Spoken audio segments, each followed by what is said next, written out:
ஓரிரவில் காணாமல் போன 83 கிராமங்கள். பிராமணர்கள் வாழ்ந்த ஊர் பேய்கள் நிறைந்த இடமானது எப்படி? குல்தாரா ஆள் நடமாட்டம் இல்லாத கிராம பகுதி. ராஜஸ்தானின் ஜெய்சால்மர் மாவட்டத்தில் அமைந்திருக்கிறது இந்த கிராமம்.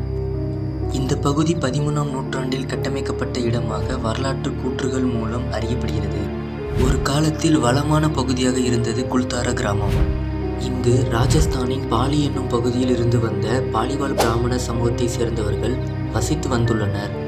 19ஆம் நூற்றாண்டின் ஆரம்ப காலத்தில்தான் குல்தாரா கிராமம் காலியானதாக அறியப்படுகிறது. இதற்கு பல்வேறு அறியப்படாத காரணங்கள் கூறப்பட்டு வந்தாலும் குடிநீர் தட்டுப்பாடு, அதனால் ஏற்பட்ட பஞ்சம், பூகம்பம், ஜவான் ஒருவரது கொடூரமான ஆட்சி என சில காரணங்களும் அழுத்தமாக காலங்கள் கடந்து இன்றளவிலும் கூறப்பட்டு வருகின்றன. குல்தாரா கிராமம் காலியான சில ஆண்டுகளில் அமானுஷ இடம் என பெயர் பெற துவங்கியது. 2010களில் ராஜஸ்தான் மாநில அரசால் இப்பகுதி சுற்றுலாத்தலமாக